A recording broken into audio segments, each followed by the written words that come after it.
Good afternoon. Thank you so very much for coming this afternoon to share your love and your support with his family as we remember Howard together. We're so grateful for each of your presence. Please be reminded that following this service, everyone is invited to the Levine Community Center, which is just across the courtyard, for an early supper. And at supper, we'll continue to share some of our memories and recollections of Howard's life. We'd be honored to have all of you join us for that traditional meal of consolation. If I may ask, please, your indulgence, if you please take out your cell phone and either turn it off or turn it to silent so it doesn't disturb our service. For those of you still in the business, I have assurance that the Fed is not going to change the interest rate in the next 2 hours. So you don't have to worry, you can put the phone away, it's going to be just fine. We're really honored that you're here and glad that you're able to share these precious moments with us. Cantor?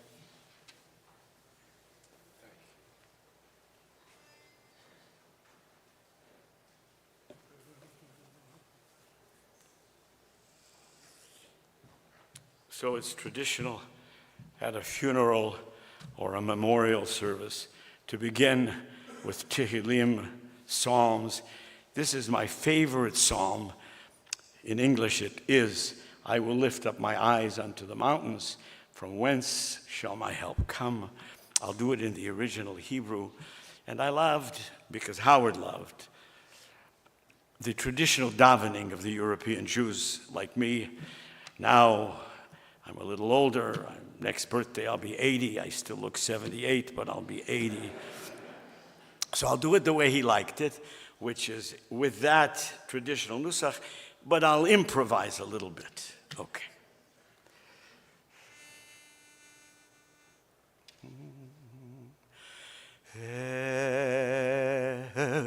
Esoinai lehorim, me'ayin yavo ezeri, me'im Adonai, ose shamayim, v'aretz.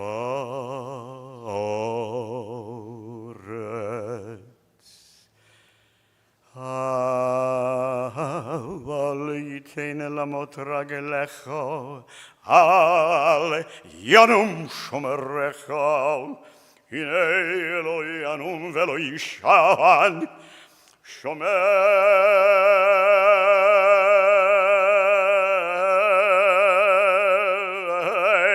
Yisrael, Adonai.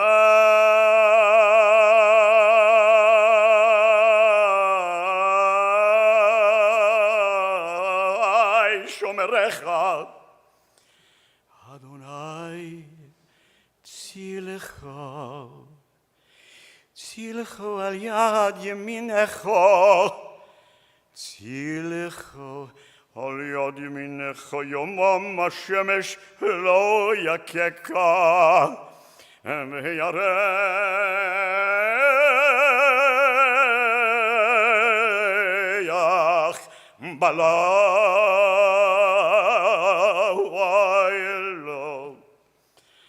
Adonai,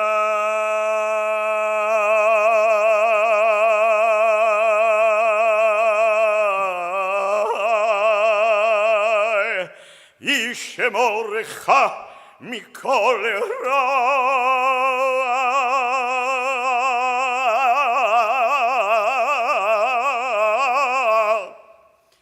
Yishemor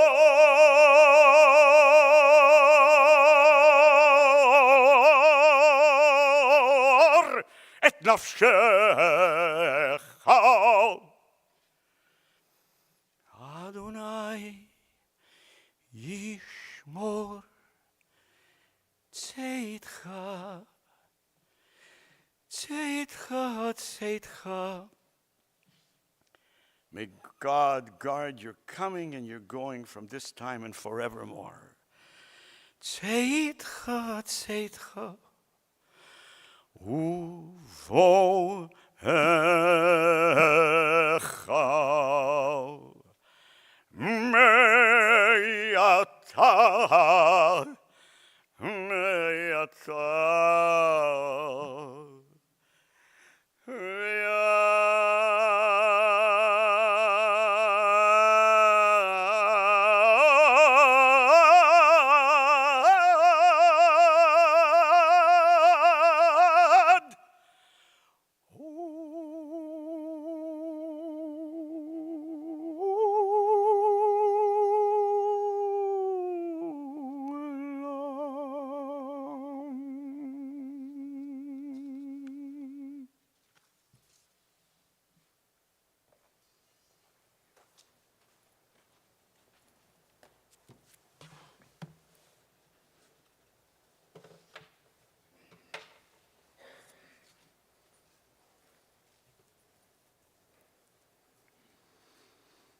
It was just a few months ago that we all gathered in this room to honor Howard and Irene, and the whole community celebrated you both and everything that you've done for us. And in so many ways, we're gathering right now to celebrate you both and to celebrate Howard and his legacy and everything that you've done, both have done for us as well. We are gathered here to all offer our condolences to Irene and all of the kids and the grandkids and the generations of this family tree.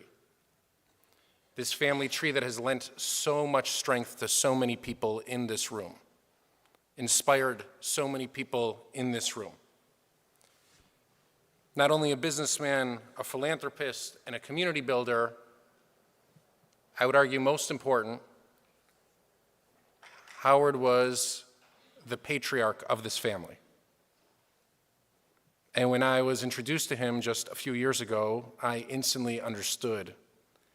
When you meet patriarchs of families, you just understand that you're standing before a patriarch. Tomorrow night begins Sukkot, and Sukkot separates the majesty and the spirituality of the high holidays from the beginning of the Torah and what I like to think of as our people's family album, our shared collective family album, the stories of Genesis, Sefer Breshit, the story of all of our patriarchs and matriarchs. All of them were successful at business, but that's not what we remember them for. All of them built community, but that's not exactly what we remember them for. We remember them for their journeys. We remember them for the lives that they touched and for the legacies that they leave behind, for the traditions that they established and the stories that we continue to tell and retell to our children and that they will tell and retell to their children to continue on this extraordinary family tree that we call the Jewish people. At the end of Abraham's life, the very first patriarch in our family, the Torah tells us that he was blessed, that God blessed him bakol, with everything. God blessed him in business. God blessed him in selecting the right piece of real estate to live in. God blessed him in all of the choices of his life. And Rashi comes along and says, bakol has the same gematria, the same, if you add up all of the letters, the bet is 2, the kuf is 20, the lamed is 30. It's the same gematria as the word ben. The bet is 2 and the nun is 50. They both add up to 52. The blessing of Abraham's life should not be confused in any way. The blessing of Abraham's life was his children. In this building, we walk around and we understand that the blessing of Howard and Irene's lives are not only their biological children and not only the beautiful family tree that we see in these first 2 rows, but it's the gift that they've given to all of the children that pass through this institution. The idea that my daughter thinks that she will play in the WNBA because she plays so well in the Howard and Irene Levine Center is a gift that you've given my family. It's a nightmare that I'm going to have to be the one to break it to her, that that's not going to happen. But it's a dream that you've lent her. And you've lent dreams to so many people that you've encountered. May the memory of Howard Levine be a blessing, not only for his family, not only for this community, but for the entire Jewish community, for all the institutions that he touched around Los Angeles, for all of the lives that he blessed, and for all of Klal Yisrael.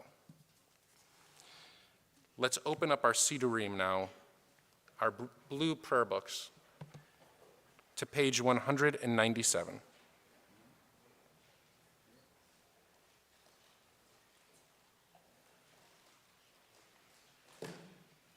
Page 197, we'll find Psalm 23. I'll first read it in the Hebrew, and then we'll all read together in the English.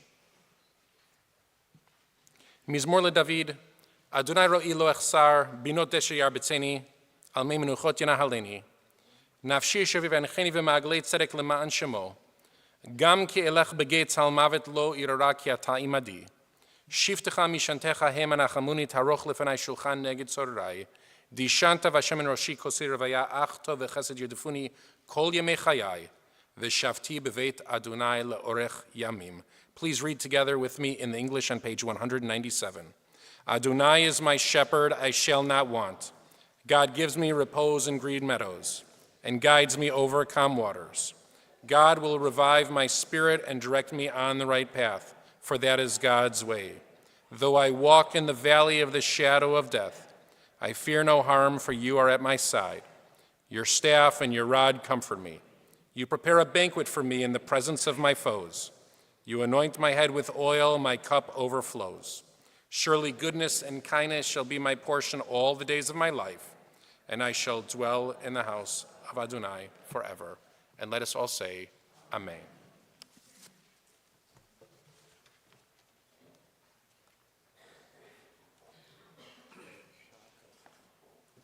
The older you get, you may put the prayer books away, please.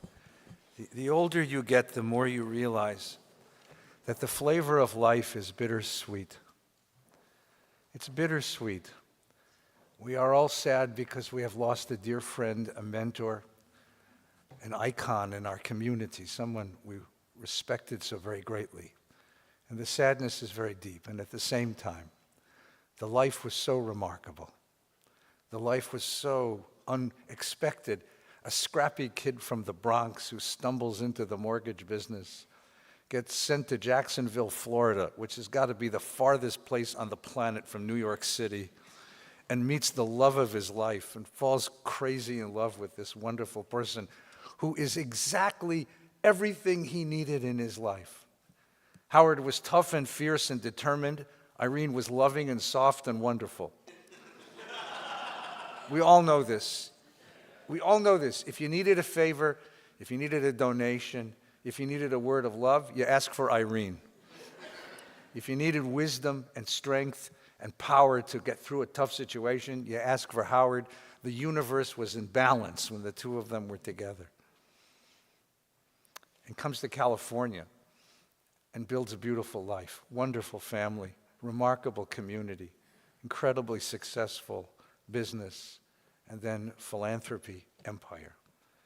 It is so much to respect and so much to admire. This evening, we're going to hear stories from the family members, and then when we go into dinner, we'll have a little opportunity to hear from a few friends and colleagues and associates. But I know that each and every one of you has a story about a moment with Howard, a word with Howard, an experience, and I'm going to ask you, please, that you find your way to this family one way or the other and share those stories. Because each one of them is precious now.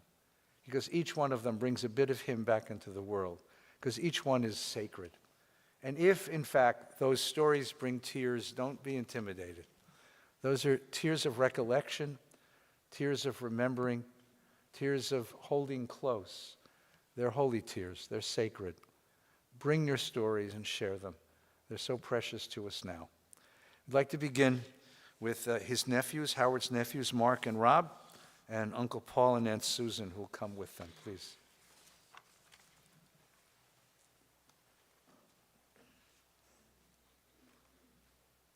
suggest you speak from the center, okay? Would that be okay? Right in the middle. Yes, sir. Is that better? Oh, sorry. This way. Changing plans, I'm sorry. Thank you. Please, speak up to the step. Rabbis, thank you very much. Appreciate it. I was told to keep this light, even though coming from a burial makes it difficult, but Howard was a great brother. We were brought up in the Bronx, went to public schools, had wonderful parents. They were tough but kind and caring, and that went on to Howard and hopefully myself, and you can see that in their kids. They're just all great kids and the grandkids. Proud to be him. However, he wasn't that great. He was tough. I lived with him. We grew up in Parkchester, which was part of the Bronx. Went to school, public schools for elementary and high school. Howard checked out. He went out of town to Bethany College in West Virginia. He figured he's going to be a dentist. 6 months there, which was so great because I had my own bedroom now. He was out. We also lived in a small apartment, 2-bedroom, a tiny bathroom, and there was one less person to share the bathroom with. So we loved it. Goodbye, Howard. He was back. So now I realize why he encouraged me to go out of town to college. So he had the bedroom to himself and the bathroom without to share with me. We had a home up in upstate New York in the Catskill Mountains. My dad purchased it, and right after World War II, a town went bankrupt, and they owned all the houses there. So my father bought this, I shouldn't call it a shack, but it was a nice house up there in a town called Chichester. He paid $250, which with inflation maybe it's $1,000 today. So it was pretty inexpensive. But it was wonderful. We had great times there. We learned the roughness of life. When we went there, there was no bathroom. There was no water. We wanted water, we had to go outside and pump from the well and bring a pail inside. I never realized where water came from until normally you just turn a faucet on. It was a great experience. After that, my dad arranged to have a bathroom made. Which was the first bathroom in the town. It was a regular old factory town, but cute. However, before we got the bathroom completed, we had the best bathroom in town. We had a 2-seater, which is an outhouse, and let me tell you, you have to go to the bathroom in the middle of the night, and there's snakes out there. To this day, I'm still scared of snakes. But it was an experience. One day, we used to go up there in the spring, and the first thing we did was have to cut the lawn because we weren't there in the winter, so we had to cut the lawn, and a lawnmower wouldn't do it, so we had a sickle and a scythe. The scythe is a big, long thing which you cut grass with or hay, and I had the sickle which you go down below and you cut it yourself. After a year or two, Howard had a great idea. I'm tired of cutting grass with this sickle and scythe. We're going to do an efficient way of doing it. He got a match. He said, "We're going to burn the grass down." I go, "You got to be kidding me." We got the garden hose out just in case it spread around. P.S. Oh, there was a forest behind the house. P.S. The fire started spreading. Oh, shit. We used the hose, it didn't do any good because the fire was so big. I said, "Oh God, what are we going to do next?" We didn't have cell phones then. We didn't have a phone then either. So we ended up grabbing shovels, each one of us, and we started pounding away for 2 hours. We were about a foot away from the forest, so the Catskill Mountains would have burned down. But we saved them.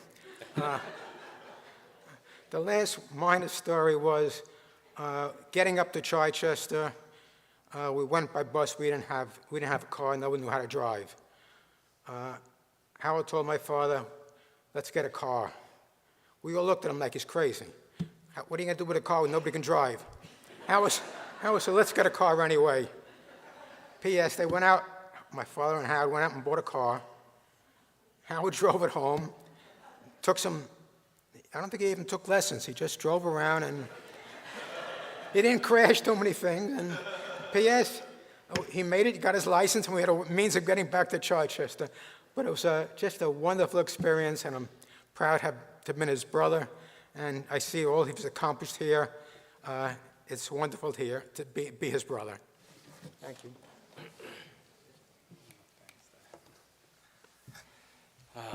All right, I told David I wanted to say a few words, and I'm not great at public speaking, and he said, don't worry, it'd be like 2 or 3 people here, so. I don't know why I keep listening to David. Anyways, so my name is Rob. Uncle Howard is our uncle, my brother. I flew in last night from Hong Kong, so bear with me. Irene just told me I get the prize for the farthest travel. But looking around here, I know everybody in this room would drop everything they're doing, travel the world to be here today for Howard and his family. So that's the kind of impact Howard had on all of us here. And I know that's not just me saying this, but it's great to see all these people here. Not everybody knows me here well, but I wasn't always a perfect child growing up. I know Dad can hardly believe that, but that is true. But I used to love when Howard invited the family out to California to spend time with everybody. It just meant that David was getting in more trouble than I was. But Howard was always a bit worried about me. He would always come up to me, ask me what was I doing in school, what was my major, wanted to make sure I was in the right path, but also gave me a lot of tough love, which I probably needed a lot of it. So anyways, Howard got me my first job, Jerry Feinstein at Arcs in Terrytown. I was basically related to the CEO. I was 17 years old. I thought I was going to go run the office. I think my biggest job all summer was getting coffee orders, and I still screwed that up, I'm sure. Howard called me up in the summer. He goes, "What did you learn?" I'm like, "Howard, I don't want to get coffee the rest of my life, and I'm done filing papers." He goes, I'll read this away because I still remember this to the day. Howard said, "Good, but there is no shortcuts in life, Rob, and nothing is given to you. So make sure you work harder than the next guy and make sure you earn it. But always be respectful to others in doing so. In doing this, Rob, you will have more respect for yourself and have a better appreciation for things in life." That really stuck to me, and I lived by my life because of those words, and that meant a lot to me. Yes, Howard, we know, did very well financially. But the most important thing to him was family. He has 2 incredible kids and David. And has amazing grandkids. Howard was so proud of them. I can't tell you enough how many times he would talk about them whenever we sat down. Family meant everything to Howard, and he loved them, and he loved when we all got together for family trips, and it was the best thing. I'm going to miss those days. I have 2 real role models in my entire life, my dad being my biggest, Uncle Howard being number 2. The biggest compliment I can probably give anybody is that I know I'm a better person because of everything Uncle Howard taught me and instilled in me. So because of that, thank you, Howard. I love you.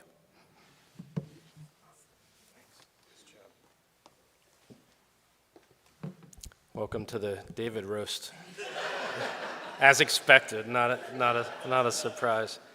My name's Mark. There's a lot that I'll miss about Uncle Howard, but the one that I've been missing the last few days is just hearing his phone call and knowing the phone's ringing and me picking up and him saying, "Mark, it's Uncle Howard."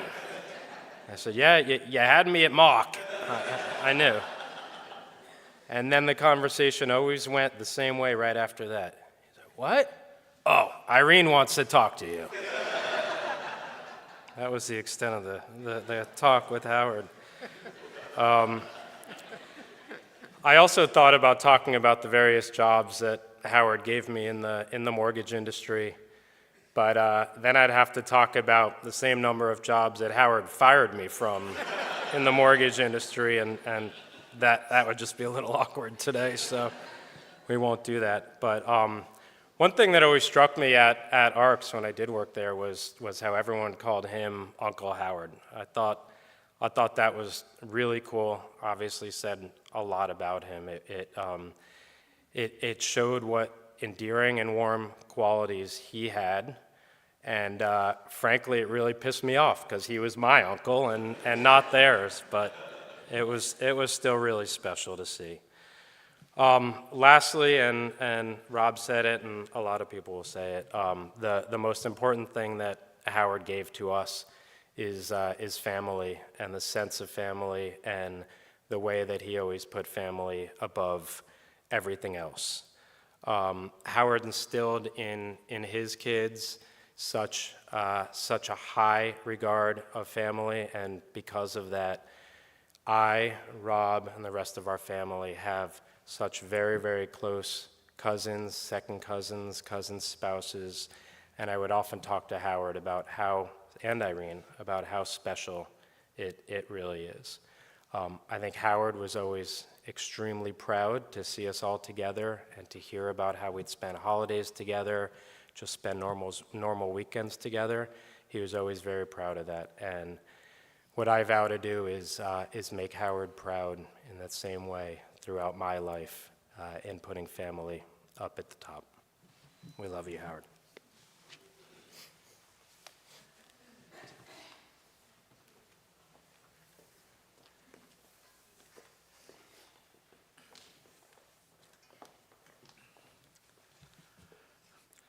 Jay and Tammy, Robert, Lauren, and Brandon, please.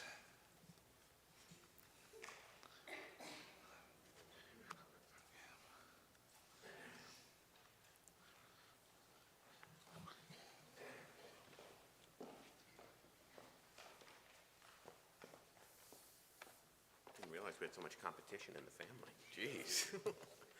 I promise I'm not going to roast David because I've got to live with him. So, a huge thank you to the amazing doctors, world-class aides, lifetime friends, longtime colleagues, and dear family. As Mom loves to say and remind us daily, how blessed were all the Levines. This room is evidence of the impact that Dad had on so many of us. Dad's life was a bit of a three-legged stool, and he balanced it really, really well most of the time. His priorities were always our family, his business, also known as his second family, and the many causes he gave himself to. He brought the same values, dedication, and passion to each endeavor.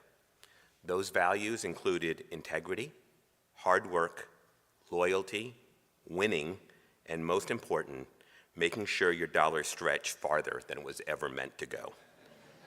For us, Dad was always there, pushing us, encouraging us, and cheering us on. Dad's basic philosophy was pretty simple and likely instilled in him by his immigrant parents. This was a great country full of opportunity, and it was our job to excel past the prior generation. That was the Jewish American dream, and excel wasn't just measured financially. As we got older, Dad became our business and life advisor and consigliere, and as everyone knows, there was nothing Dad didn't have an opinion on. If you will please spare me a few minutes, I'd love to share a little bit of the Levine family history as Gen 2 has come to know it. Dad was born in May 1936 in Washington Heights, New York, to two immigrant parents, Beatrice and Philip Levine. My grandfather was a public accountant and auditor for New York State, and my grandmother was a homemaker. Both came from big, colorful, and complicated families. A few years later, they moved to Parkchester in the Bronx, and Paul came along. My grandfather splurged for a second home in Chichester, as you heard, up in the Catskills, but forgot to tell the family it didn't have indoor plumbing. Life and Jewish life in the Catskills became a key part of life for Dad and Paul. They say you can take the boy out of the Bronx, but you can't take the Bronx out of the boy. That was Dad. He never forgot who he was or where he came from. Dad's first job was arranged by my grandfather while Dad was still in high school at a company in New York City called United Mortgagee. It was there, nearly 75 years ago, that Dad happened upon his partner in crime and business, Angelo Mazzillo. Two smart Bronx kids, anxious to make a name for themselves, and most importantly, help put people into their homes and fulfill their dreams. that relationship with the entire Mazzillo clan would forever remain a centerpiece of the Levine's lives. Dad's first promotion came around 1960, shortly after the Army and NYU, when that same company, United Mortgagee, sent Dad to Jacksonville to open an office for them. There he met my mom, and as you can imagine, Dad fit in the South like Joe Pesci and My Cousin Vinny. Mom and Dad married in 1961, and I wasn't far behind that. Next stop, Memphis, Tennessee. Open another branch. My sister Marcy comes along, and Mom and Dad become fast friends with the entire Memphis Jewish community. 1966, call from headquarters, time to do it again. Mom cries as she loved Memphis and her friends there. California, here we come. Mom and Dad, with 2 little kids, settle into Tarzana in the valley. Why the valley? Because they had heard all the fancy people lived in the city. They promptly identify their synagogue in Encino, here at Valley Beth Shalom. Why, you may ask? Because Rabbi Schulweis was from the Bronx, and that was good enough. The mortgage market gets rough, and Dad's told to hunker down and move back east. This time, Mom says, enough is enough. Dad becomes unemployed and heads back to UCLA for an MBA. Dad graduates and goes to work for a large, growing home builder, Larwin, where he builds another community of lifetime friends. David comes along in 1969. Ultimately, Dad can't get the mortgage itch out of him, and he starts Arcs Mortgage with 3 employees in beautiful Canoga Park in 1971. That company would grow to dozens of nationwide branches and become one of the largest and most respected mortgage companies in the U.S. Dad always wanted to visit each and every branch, meet every employee, and personally instill a culture that would distinguish Arcs over the years. And a little laughter was always part of that culture. Why, you may ask? Because it fell in the category of free. Years later, the residential business was sold, and Dad decides to give it a go in the multifamily arena. Dad takes that same acumen, hires the best people around, and again becomes an industry leader. This time, Dad has a secret weapon. David was by his side. Well, as usual, Dad gets the timing just right and sells Arcs Commercial to PNC Bank in 2007, shortly after his initial diagnosis with Parkinson's. Dad's quasi-retirement allowed him to dedicate himself to the next chapter, family philanthropy. Usually quietly, Mom and Dad would find ways to help with causes near and dear to them and not stray far from their values. Their focus then and today continues to include public housing. Because of Dad's start in Parkchester in the Bronx, as well as the hundreds of thousands of apartments that he financed, he saw the need firsthand and wanted to find innovative solutions to grow the nation's housing stock. Parkinson's research. Dad's immediate relationship with Dr. Jeff Bronstein led to so many projects and collaborations. Dad even once tried to explain why zebrafish were being used in experiment, and Lord knows, Dad was no scientist. And there were so many Jewish causes, including VBS, Camp Ramah, AJU, Federation, day schools, and the list goes on and on. Mom and Dad not only wrote checks, they gave of themselves. Dad served on the boards and chaired numerous boards, not for the glamour or the spotlight, but because each needed help and direction and someone who could lead by example. I will forever be grateful for the life and business lessons we all learned at the dinner table, the lessons of how you treat people and the importance of optimism, even in the darkest times. It should be noted, and importantly, that none of Dad's success would have been possible without Mom. She was the perfect complement to Dad, as Rabbi Eddie laid out. She smoothed his rough edges, and there were plenty. She ran the house while he ran the company and numerous boards. And most important, she remembered everyone's name. Dad was seriously hopeless in that count. No one has been braver the past years with Parkinson's than our dad. He never complained of a bad day. He lit up for everybody, even when his body said no. Mom has been amazing through it all. While I know everyone here has a story to tell, and we hope you do it with one another and all of us, I have a personal one that will stick with me forever. It was about 7 years ago. Tammy and I were doing the final packing at their dream home in Westlake Village, that they built as Dad became more successful and the business moved out to Agora Hills. They were downsizing from a little 10,000 square foot home to about 3,000 square feet at Fountain View. Mom insisted on packing without a dumpster. And for those that know my mother, not much has been passed on since they first got married. This is literally impossible. The movers were busy taking away the last few things. Tammy and I are upstairs, I think going through books, and we hear, "Emergency, emergency!" We go running downstairs, assuming someone had collapsed. We're about to dial 911. And there are Mom and Dad sitting in Dad's closet, realizing all his suits had been packed and left on the truck. Well, normally you wouldn't care, except for the next day was Mom's dearest friend, Phyllis Mazzillo's funeral in Santa Barbara, and all Dad had were tennis shorts. No big deal. We quickly spring into action. It's 4:30 now. We call Men's Warehouse. They're open till 5. We're down the hill by 4:45. We walk in the door. The salesman says to Dad, "What size, sir?" To Dad, size was not important. What does Dad say? "What do you have on sale?"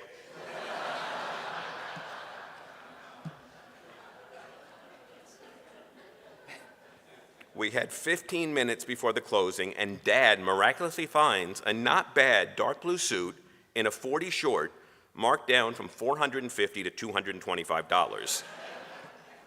He immediately asked him to stay late and tailor it for free. We then go to pay. The story gets better. We then go to pay, and by the way, I'm paying, and what does Dad say to the salesman? "Can you do a little better?" Dad will always love you. And he gave us the material. Jay and I met in the 1980s working in the mortgage business at Solomon Brothers. Somehow I intuitively realized you had to be in the mortgage business to be a Levine. How many people can say that they met their in-laws at the annual mortgage banking conference where Howard was a regular fixture? Howard was a legend in the business, yet I learned much more from him outside the business. He was an incredible father, father-in-law, and grandfather. He instilled core values to his family, which include hard work and giving back to those who are less fortunate. He was dedicated to his family. He made such a mark on our family despite the geographic distance and living on opposite coasts. Howard and Irene were, quote unquote, the perfect in-laws. They would come east to visit regularly and stay in New York City at their place at the Lombardi, never with us in Connecticut, as they didn't want to intrude. Our kids' love of Manhattan began very early as a result. I could go on, but the best gift was that of philanthropy. Philanthropy is an invaluable lifelong lesson that I and our children learned from Howard and Irene. We were given annual allocations from which to choose to give to any charitable organization. Our children also learned to give Jewishly after seeing Howard and Irene's leadership gifts. When I think about Howard, the first thing that comes to my mind are his optimistic attitude, the glimmer in his eye, and his happy smile lighting up his face. Howard so bravely fought Parkinson's disease for over 17 years without a complaint. We will all miss his optimism, generosity, and most importantly, love for his family. Thank you. Well done.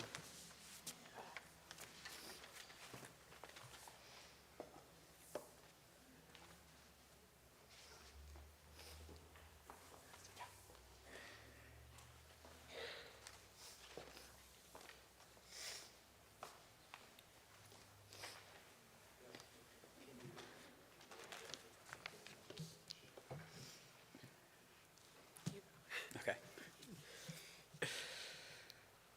Poppy, deep pockets, short arms. Yeah. Yes, this was actually printed on a t-shirt for his 70th birthday celebration. He wore it as a badge of honor. If you knew Poppy, you knew he was always looking for the best deal. In December 2008, our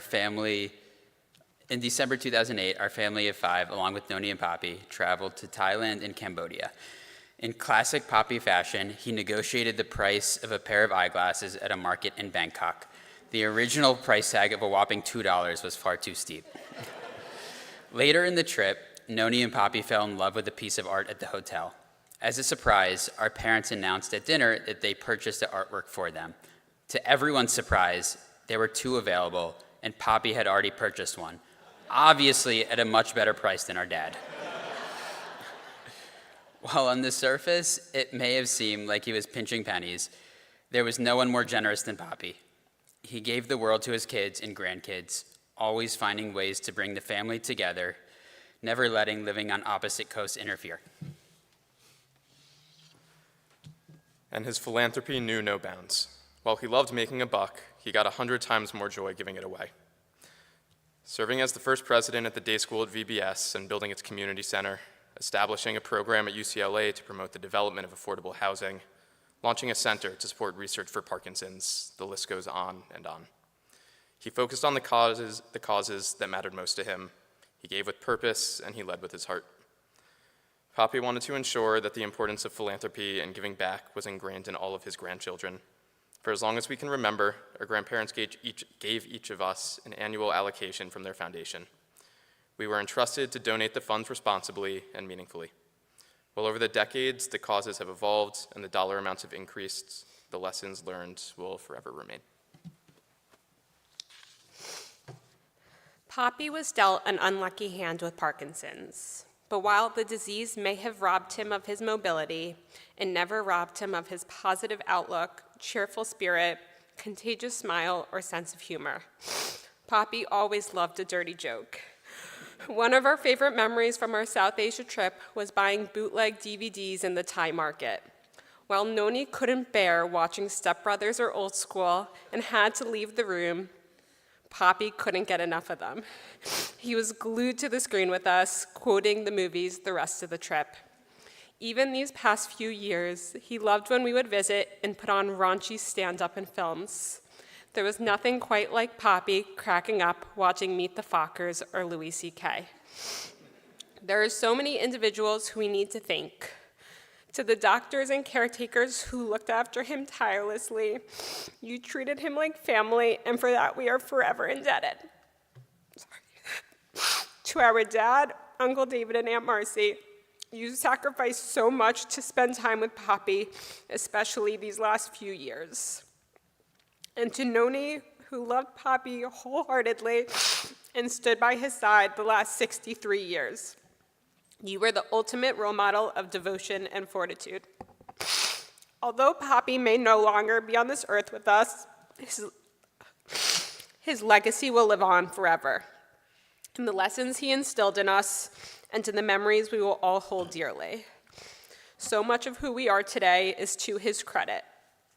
Robert's career in real estate finance, my pursuit of social work, and Brandon's decision to return to school for his MBA. His voice will forever continue to guide us. We know he would want us to celebrate his life rather than mourn his absence. He made sure this would be the case by leaving us exactly 1 year before my wedding day. October 11th will always be a day of love. Sorry. October 11th will always be a day of love, laughter, and celebration. In your honor, in Poppy style.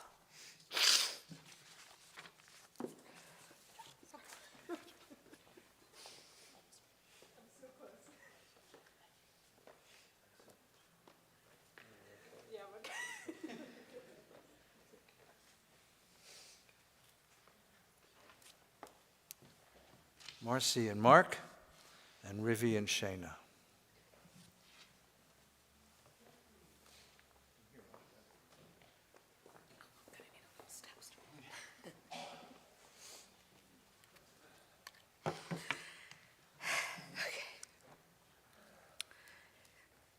Looking out here, I feel the only thing missing is my dad. He would so love to be here, especially for the free meal at the end. Just over 30 years ago, my dad walked me down that aisle and up to this very bema on my wedding day. Raised as his daughter, I knew how much he valued Jewish community and Jewish leadership. 15 years ago, inspired by my hero, my dad, I wrote an essay and became a Wexner Fellow, where I spent 2 years in serious Jewish learning with our dearest family friend and rabbi, Ed Feinstein. These words are taken from that essay, and thankfully for me, he got to hear them. I am the luckiest girl in the world because Howard Levine was my father. He was my inspiration and my mentor, and I feel honored to be able to share a little bit about this extraordinary man who had and will continue to have such a powerful influence on me, his family, the Jewish community, and the world. My dad was my greatest hero. As a child of immigrants, my father grew up in an Orthodox home of modest means.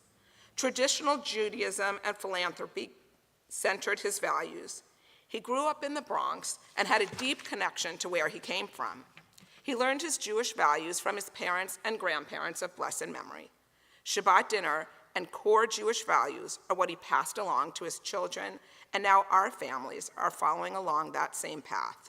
We are his proudest achievements. My dad loved music, especially Jewish music. We did a lot of singing together, especially around the Shabbat table and during holidays. He is known among the family to have the loudest and most spirited Ma'ot Tzur, much to the embarrassment of his children and grandchildren. He also loved to sing Jingle Bells, and we joined in for each and every rendition. I think he gets the award for the best Jewish Christmas caroler in Playa Vista. He always sang with his big Yiddish neshama, his Jewish soul. And of course, there was always a huge smile to go along with the music.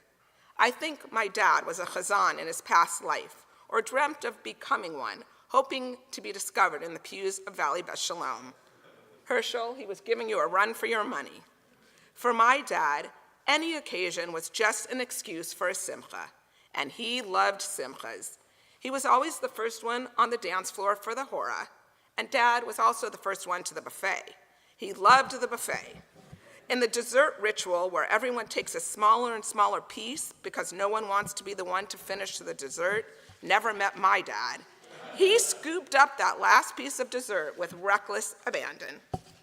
My dad created Arcs Mortgage and was the most savvy businessman I know.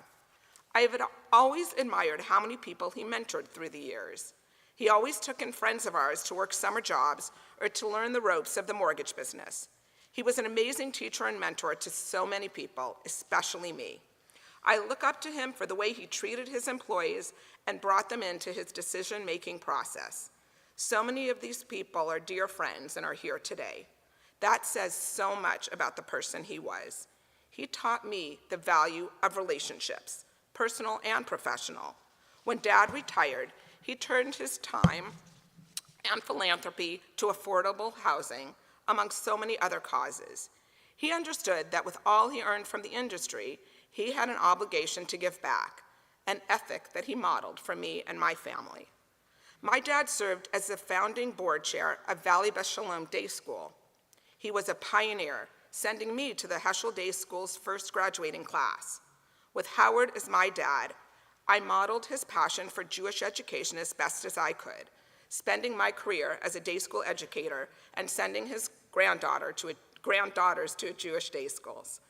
It meant so much to me as Howard's daughter to get to call him and share the news that I had just been elected a day school president as well. I carry his lessons and now his memory into every one of my board meetings. Dad, you were the most amazing father, grandfather, friend, husband, and overall menschiest man I have ever known. I relied on your wisdom, your empathy, kindness, and humor to get me through life's most challenging times and to relish in all the good times. You were my rock and the person I turned to first whenever I needed guidance or counsel on just about everything. Thank you for always being there to listen and guide me and give me perspective. I will always know that you were my biggest advocate with my best interests at heart, and for that, I am so grateful. Dad, there are no words to thank you for shaping me, for supporting me, and for helping me become the best person I could be. I promise to return the favor by reflecting your values and your soul to my daughters and beyond, ensuring that the gifts you have brought to me and my family will continue. From the bottom of my heart, I love you, Dad, and I always will.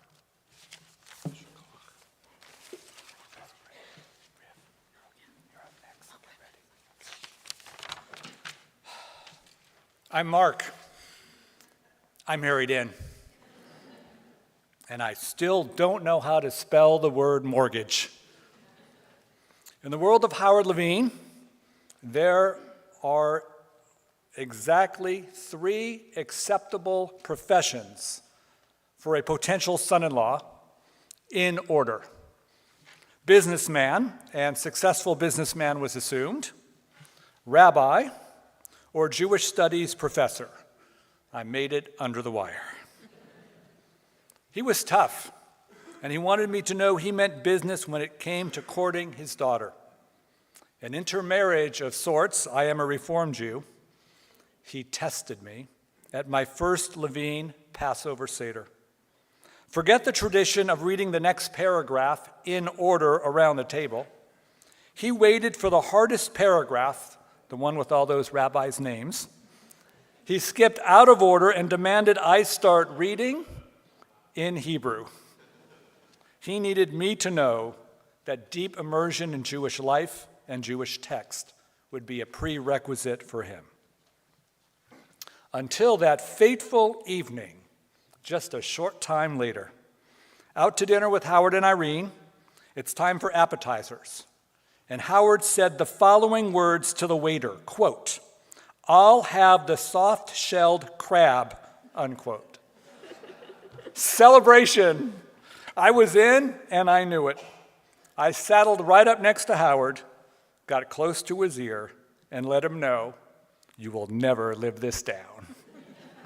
We've gotten along great ever since. It took just weeks getting to know Howard before I learned an important fact. The time for renting tuxedos was over. It's time to buy. And as I joined Marcy at event after event, honor after honor, I learned what it was to lead. I saw Howard through the lens of so many Jewish organizations that he built or led or sustained or all 3. I was privileged enough to earn the trust of Howard and his uncensored reflections on the latest idea or plan coming from this or that Jewish organization. He spoke truth, and with that, gifted me guidance, discipline, honesty, and an abiding faith in the import of civic engagement and involvement.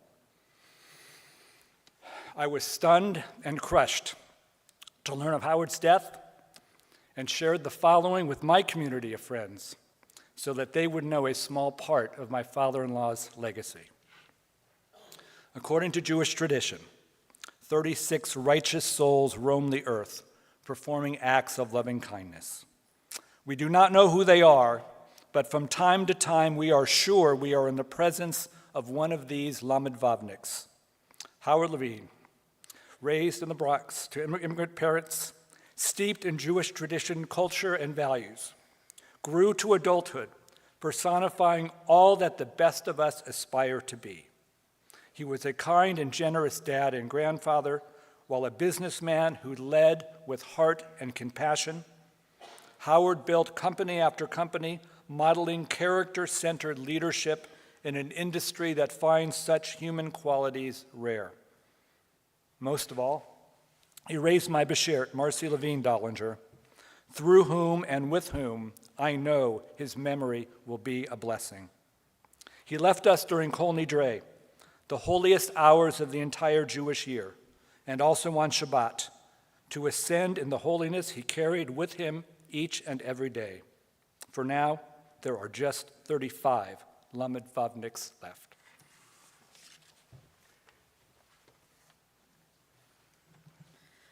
As the North Star balances the night sky, you will be my guiding light. As the rising tide lifts all ships, you will carry me out to sea. As I write this with tears in my soul, you will hold me tight and promise me a better tomorrow. You were a righteous man in your generation, learning throughout lifetime, a quiet ceremony of love. You provided shelter, a place to call home. You furnished these gifts in every step. You mindfully designed this future, a happily ever after worthy of comfort and love. In every action you took with pride, a committed businessman, a strong moral compass, a loving grandfather. And for you, Poppy, I will remember. Don't salt your soup before you taste it. Be generous with your friendship and cautious with your trust. Life is not a straight line. Godliness lives in us all. Be persistent, work hard, and stay humble. I love you, Poppy, now and forever.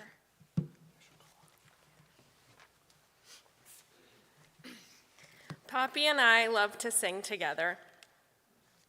There are many wonderful traits Poppy passed down to me. His positive attitude, his sweet tooth, and his generous spirit. Unfortunately, he also passed down his inability to hold a key. But oh, did we have fun singing every note out of tune, with huge smiles on our faces. I'd like to sing this song for you, Poppy. I can hear you singing with me. We are gifts and we are blessings. We are history in song. We are hope and we are healing. We are learning to be strong. We are words and we are stories. We are pictures of the past. We are carriers of wisdom, not the first and not the last. Ledor vador nagid god lecha. Ledor vador, we protect this chain. From generation to generation, Ledor vador, these lips will praise your name.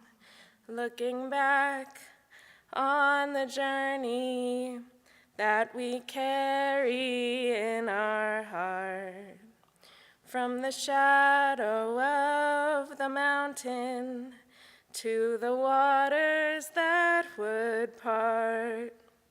We are blessed and we are holy. We are children of your way.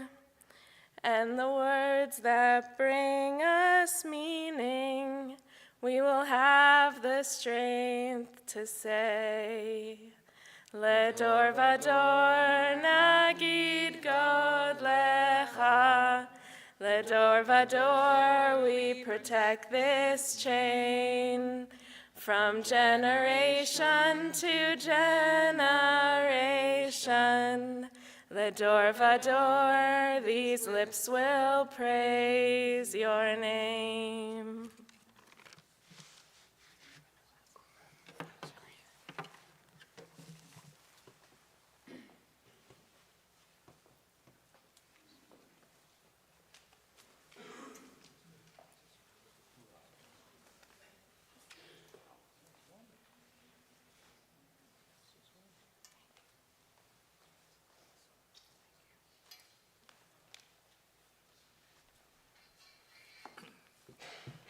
David, Julie, Sophie, and Samuel.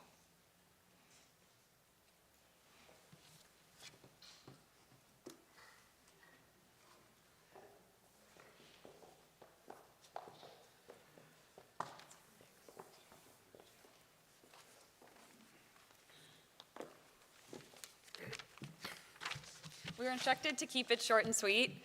My dad heard there's fried chicken for dinner, so we're doing our best to get him there. Dear Poppy, you wrapped us in selfless, unconditional love. You personified tenacity and embodied grit like no other.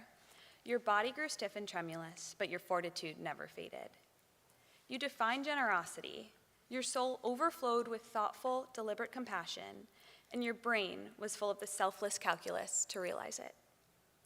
You inspired joy in us like no one else could. Your sly grin after an endearing jab, your snowballs launched with arguably excessive force. All of these precious reminders of the importance of play, good humor, and a little bit of mischief. You taught us how to laugh deeply and how to live meaningfully.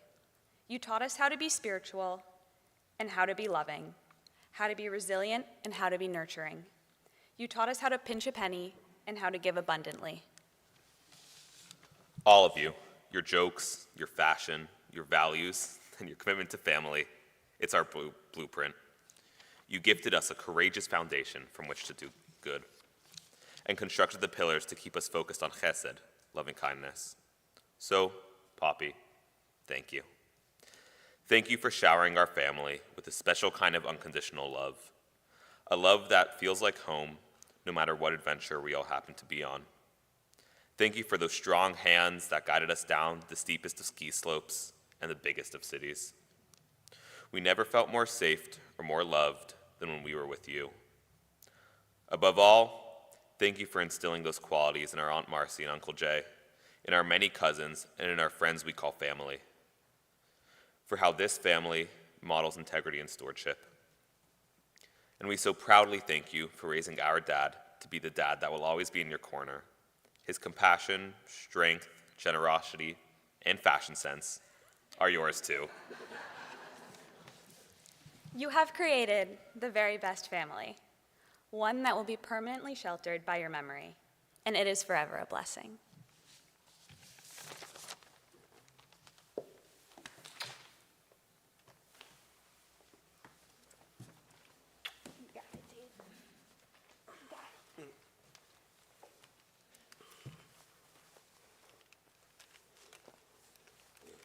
Sorry.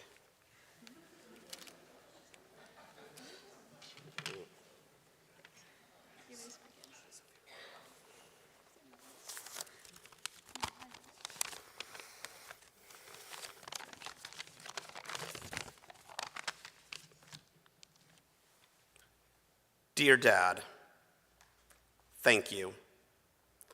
Thank you for teaching me the value of a buck. Thank you for teaching me everything in life is negotiable except doctors, contractors, and your education. Thank you for teaching me the only thing in life that is permanent is family. Everything else is temporary.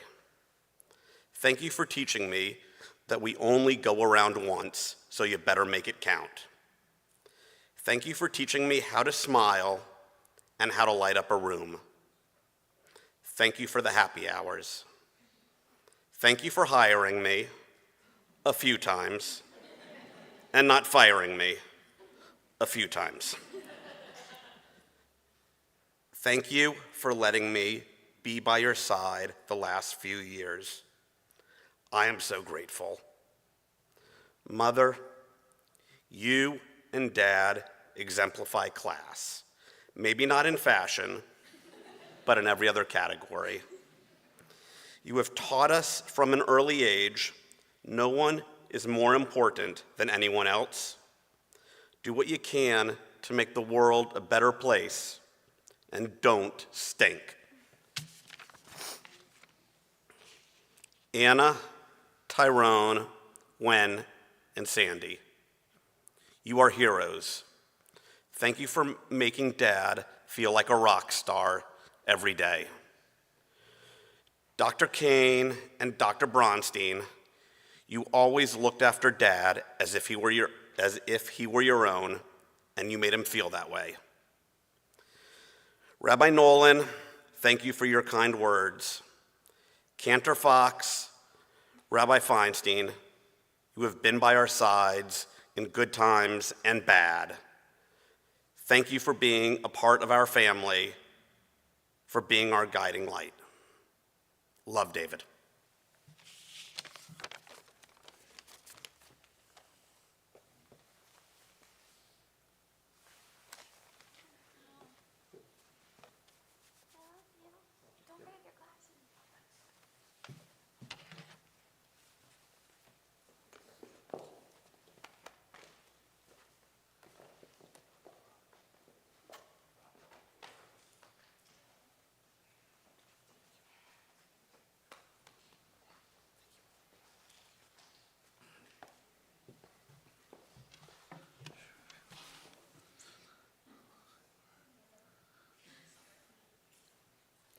Thank you for your memories and these beautiful words of tribute.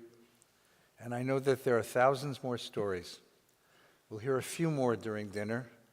And as once again, if I may ask that in the days and weeks to come, that you share these stories with the family, because each one of them is so terribly precious at this point.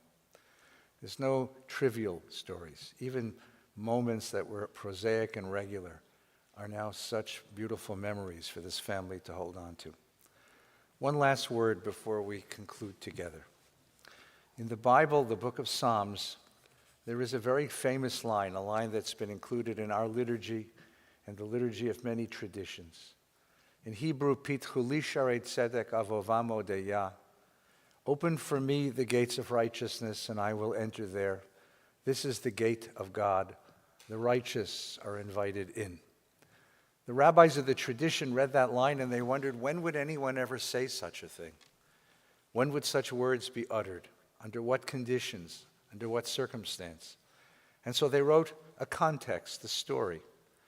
They imagined that when a person dies in this world, a soul ascends to heaven, a body is buried, and the soul comes to a gate, and there sits an angel, sort of the Jewish St. Peter. And the angel asks but one question: what was your occupation in the world? And if the person says, I was a rabbi, I was a doctor, I was a lawyer, I did mortgages, they say, irrelevant. What was your occupation in the world? And the Midrash says that if that person says, in the world, I fed the hungry, then the angel will say, you who open your hand to the needy, to the hungry, the gates of God are open to you. And if the angel said, in the world, I protected the vulnerable, the angel will say, you who open your arms to the vulnerable, the gates of God are open to you.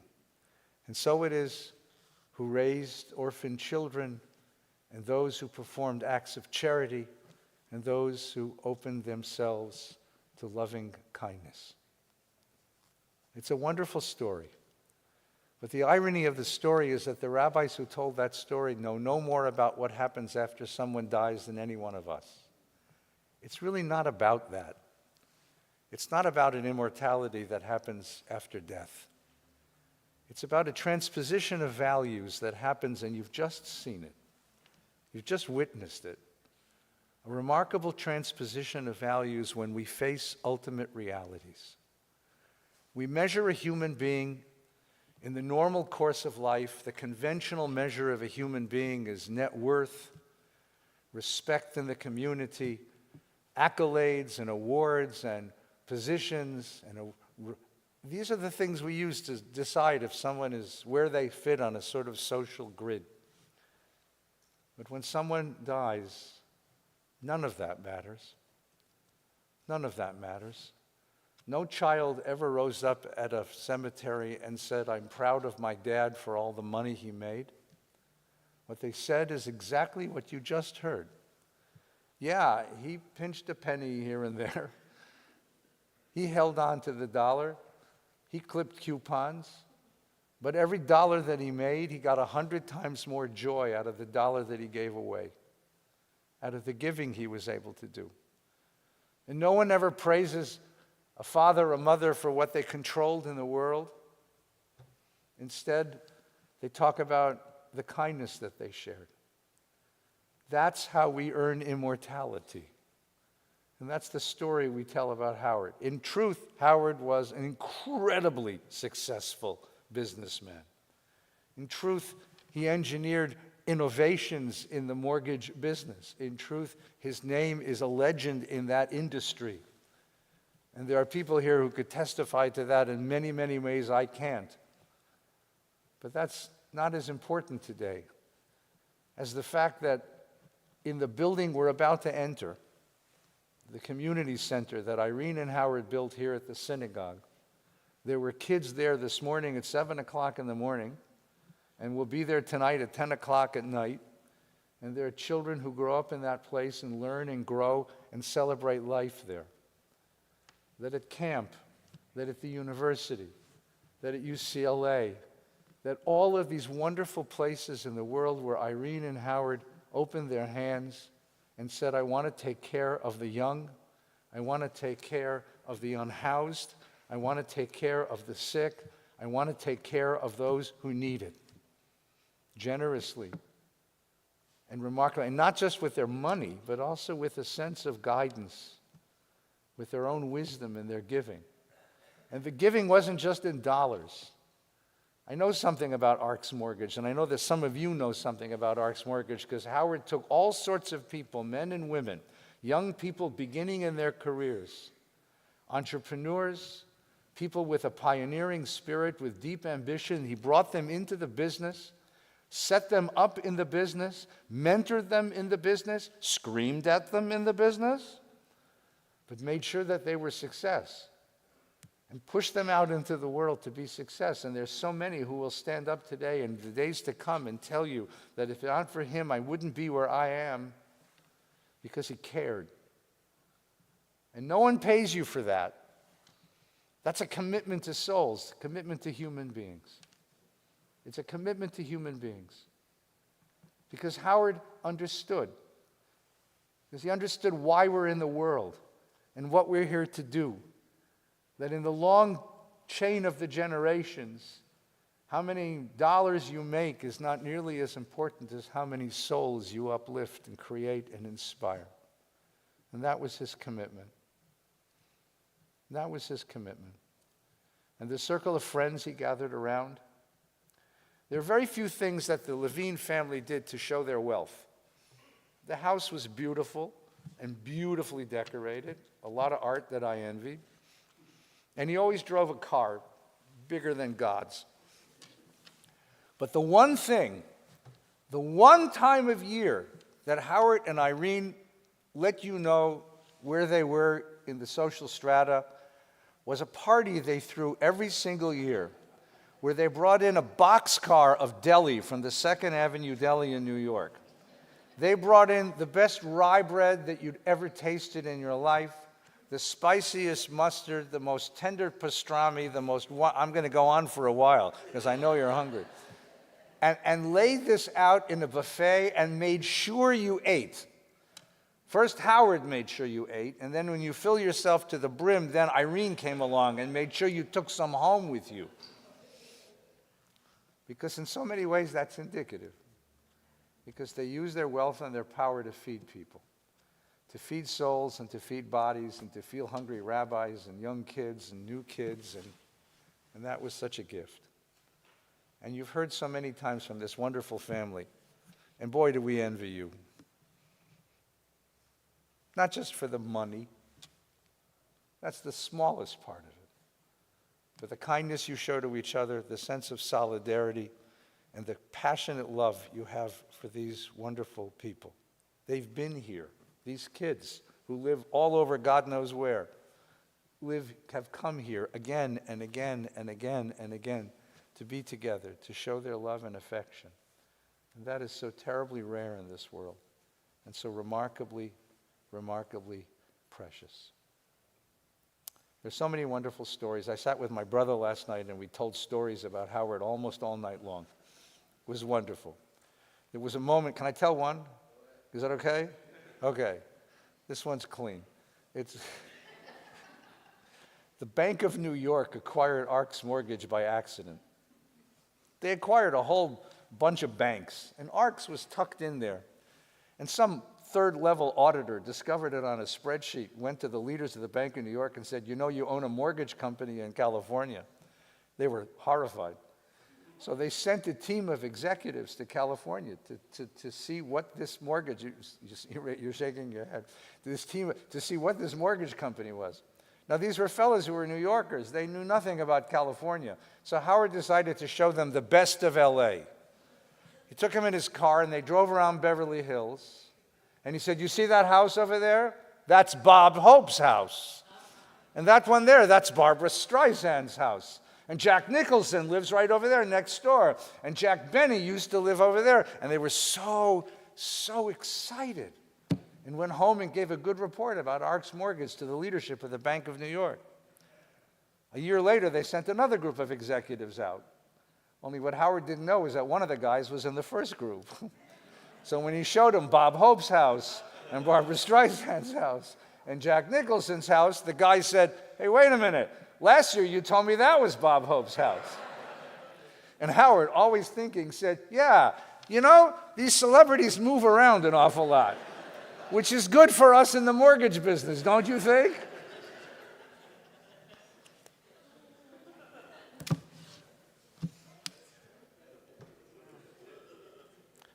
There's something human here and precious and quite wonderful, and something that we so cherished, all of us.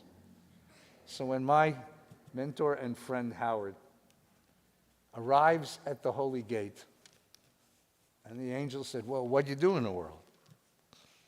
And he will say this wonderful family, this wonderful group of friends, this wonderful community that he created.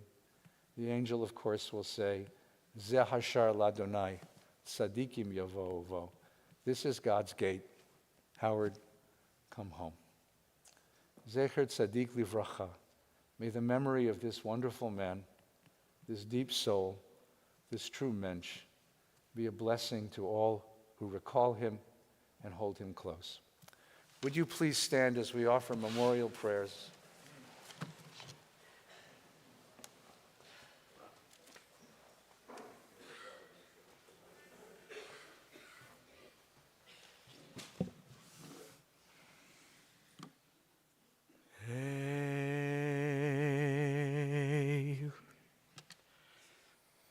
Helamo lerachamim,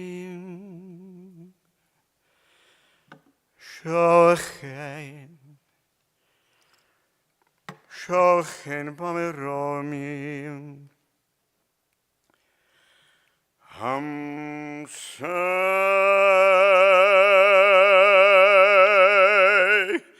menucha nechona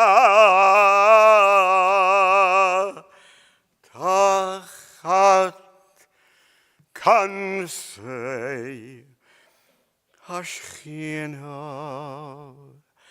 v'malois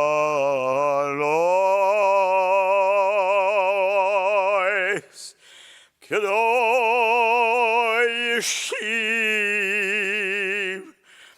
v'mahalois kedoshim uteoyerim kezoyar horokia meirim u'mazhirim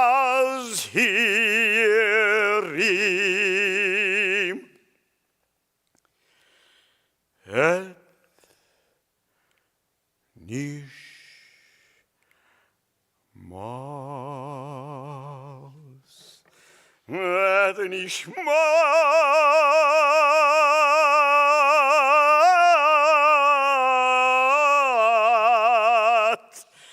Chaim ben Pinchas Meir v'Rivke shehalach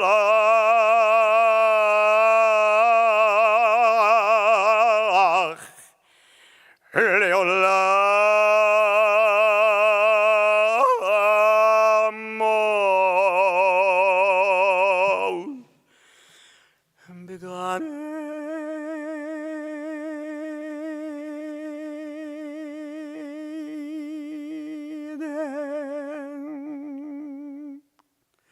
Beganen tiyem nuchato luchain bal horachamim yastireyu beseiter kenofov leolamim Bitzroir hachayim Bitzroir hachayim et nishmato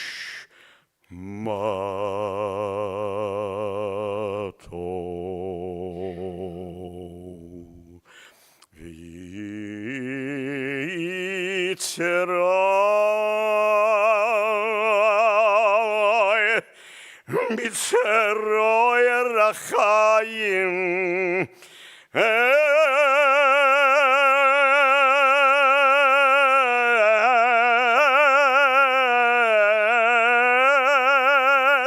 נשמתו אדוני הוא נחלתו.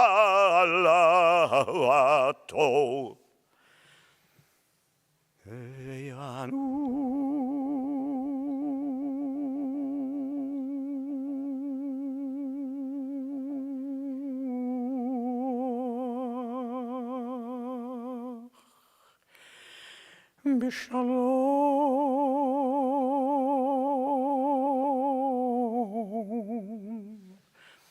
על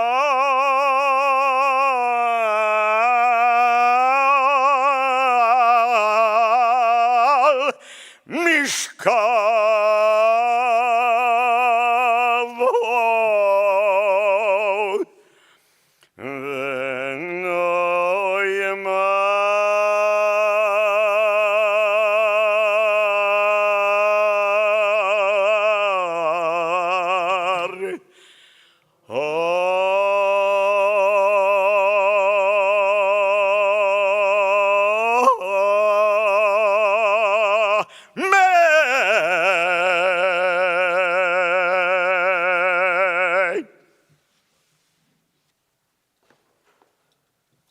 Almighty God, source of life and author of death, grant perfect peace in your sheltering presence, in the presence of all whose lives are full and whole and pure, to the soul of our dear friend Howard, who's come to his eternal home with you, God. Source of life, remember and help us to remember all the moments of giving and caring and loving in this life. Bind his life now into the bonds of your eternity, and let him rest now in peace. Amen.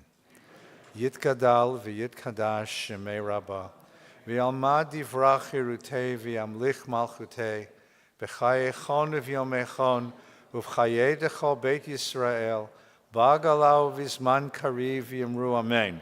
Yehei shmei Rabbah mivarach le'olam al me'al maya, yitbarach v'yishtabach v'yitpa'ar v'yitramam v'yitnaseh. V'yit hadar, v'yit aleh, v'yit halal, shemei dekudsha brichu, le'ela min kol birchata v'shirata, tush bechata v'nechemata, da'amiran be'alma v'yimru, amen. Yehei shlama rabba min shemaya, v'chayim aleinu v'al kol Yisrael v'yimru, amen. Oseh shalom b'mromav, hu yaseh shalom, aleinu v'al kol Yisrael v'yimru, Oseh shalom b'mromav, may the source of peace in all the world bless this family and circle of dear ones in peace. In the sweet memories of a deep and powerful life, in the embrace of so many who cherish him with you, and in the promise of tomorrows still yet to come, the Jewish blessing, Hamakom yenachem etchem b'tok sharv le'tzion v'Yerushalayim, may the God who has carried us on the journeys of our generations carry you from death back to life, and from sadness back to joy. Amen. Yaseh shalom, Yaseh shalom, shalom aleinu v'al kol Yisrael. Yaseh shalom, Yaseh shalom, shalom aleinu v'al kol Yisrael. Yaseh shalom, Yaseh shalom, shalom aleinu ve'al kol Yisrael. Yaseh shalom, Yaseh shalom, shalom aleinu ve'al kol Yisrael. Yaseh shalom, Yaseh shalom, shalom aleinu ve'al kol Yisrael. We are so very grateful for all of you and each of you for coming this afternoon to share your support and your love with the family. In Jewish tradition, we arrange a meal to be shared with the community and with the mourners, a meal of consolation, a meal of support and love. And that meal is waiting for you in the Levine Community Center. Here's what you do. You're going to go out that door, the back door of the synagogue. You're going to follow the hallway out this way into the courtyard, make a right and a left. You'll see it, it's just beyond. If you end up in the International House of Pancakes, you went too far. Thank you for being with us, and thank you for your kindness this afternoon.